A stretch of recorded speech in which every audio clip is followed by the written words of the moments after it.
3 situações absurdas de comportamento de profissional no atendimento emocional perinatal. O meu nome é Rafaela Schiavo, eu sou psicóloga perinatal com pós-doutorado, autora de vários trabalhos sobre saúde mental materna, autora também de instrumento aprovado pela SATEPSE que o psicólogo perinatal pode utilizar.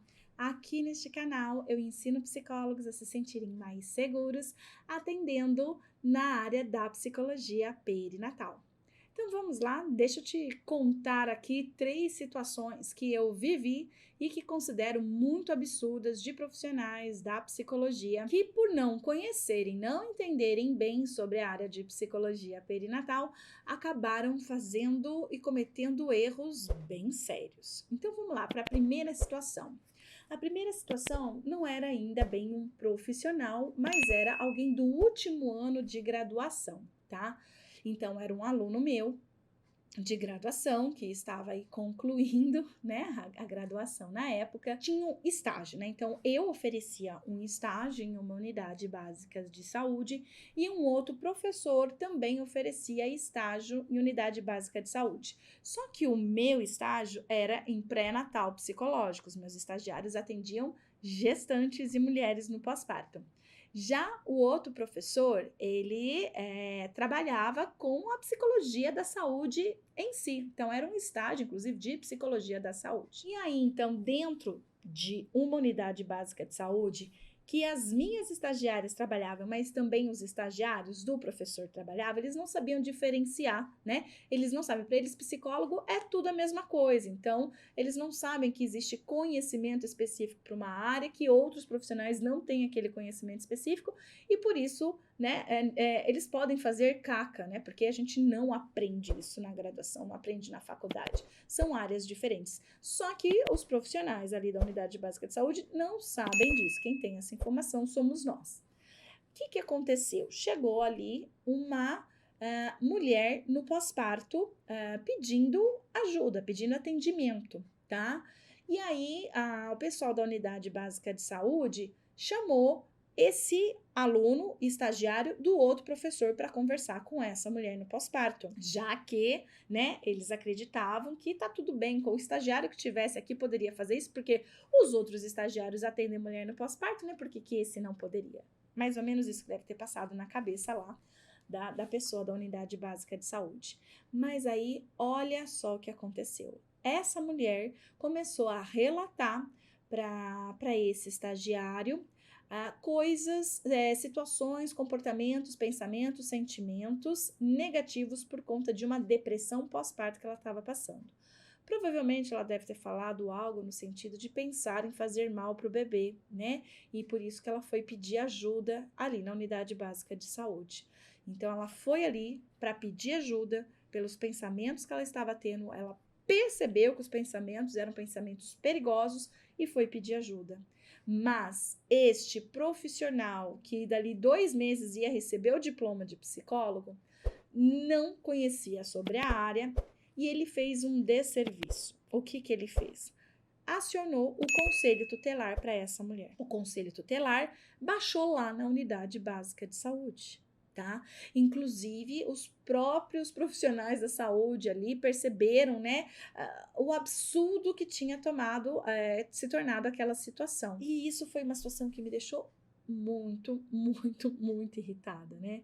E eu não podia fazer nada, o estagiário não era meu, era de outro professor, né? O máximo que eu podia falar pro professor é que eu fiquei muito irritada com aquela situação e que eu não achava que um sujeito que tomava uma ação como essa estava apto, né? Porque não é porque não conhece psicologia perinatal que vai tomar uma ação como essa, né? Eu achei totalmente desnecessário. Mas, enfim, o sujeito, né, não era meu, era de outro professor, né, mas essa é uma situação bem absurda. E recentemente eu escutei algumas histórias que o pessoal da psicologia perinatal tem trazido para mim também, semelhantes a essa, que existem psicólogos também despreparados que muitas vezes quando recebem queixas neste nível e por eles estarem despreparados, eles também muitas vezes acabam acionando, né, conselho tutelar para a mãe que está precisando de cuidados. Parece um absurdo, Não, é um absurdo, mas infelizmente acontece. Nós temos profissionais despreparados em todas as áreas, tá? Claro que eu entendo que não é o psicólogo não ter conhecimento de psicologia perinatal que faz isso, porque muitos psicólogos jamais fariam isso, mesmo sem ter conhecimento em psicologia perinatal. Mas existem alguns que chegam ao absurdo, e esse é um caso absurdo que eu trouxe aqui para vocês. Agora deixa eu contar um outro caso que eu considero também bem absurdo que aconteceu na área de psicologia perinatal. Certa vez eu recebi um e-mail de uma pessoa, né, que tinha ouvido falar da importância da amamentação na primeira hora. De fato, né, a amamentação na primeira hora de vida do bebê é extremamente importante e, inclusive, ajuda a evitar a mortalidade infantil. Mais da metade dos bebês que vão morrer antes de completar 1 ano está relacionado aí à amamentação, tá? Então, sim, é extremamente importante a amamentação e principalmente a amamentação na primeira hora. Então, a pessoa, ao ouvir isso, ela acho que faltou algum tipo de discernimento aí, conhecimento também, porque foi bem absurdo a mensagem dela, né? O teor do e-mail dela para mim, que ela disse: eu trabalho numa maternidade e uma mulher, veio, né, e falou que vai colocar o filho para adoção, tá? Então, uma mulher teve o bebê na maternidade e colocou essa criança para adoção. Mas como é importante para o bebê, né, a amamentação na primeira hora, a gente tentou fazer com que essa mulher amamentasse, né? Tentamos de tudo, mas ela não quis. Como que a gente pode fazer uma mulher que vai colocar o bebê para adoção amamentar o bebê? Aí eu tive que responder de forma educada, né, para essa pessoa que isso é um absurdo, né, uma situação totalmente absurda. Então pegou uma parte do conhecimento que eu passei e ignorou todo o fato daquela mulher estar colocando a criança para adoção. Então é uma violência fazer com que essa mulher amamente este bebê. A gente já sabe que essa mulher, ela não quer se vincular a esse bebê. E como assim, né? Colocar para amamentar é uma outra situação que, para alguns psicólogos que não são perinatais, eles escutam isso e já sabem que isso é um absurdo, que jamais faria, mas pode causar também um sentimento aí em algumas pessoas que podem estar ouvindo agora esse relato, falar: ah, mas não é assim que age? Não, gente, não é assim que age, não pode. Essa mulher, ela precisa ser tratada com dignidade. Tá? Então, um hospital, quando tem esse tipo, né, de informação que a mulher vai colocar a criança para adoção legal, ele tem que estar preparado, né? A maternidade, ela precisa estar preparada. Então, nesses casos, a gente vai buscar banco de leite humano, vai buscar o leite industrializado, tá? Então, vão existir alternativas aí para este bebê, que não é fazendo essa mulher, né, ser obrigada a amamentar esse bebê. Isso está totalmente errado.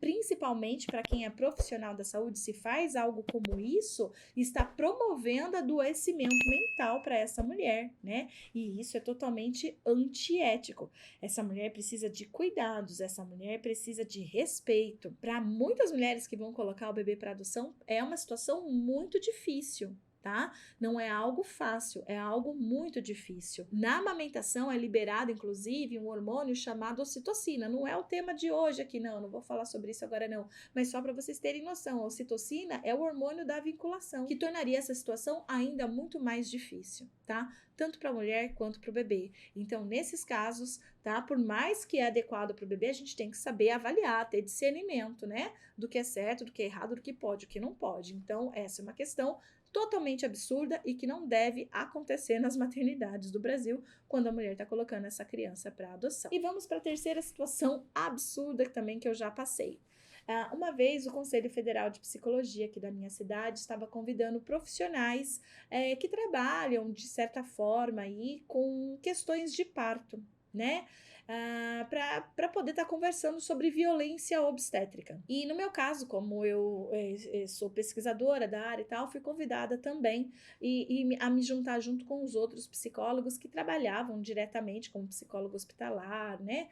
E outras situações aí para conversar sobre violência obstétrica.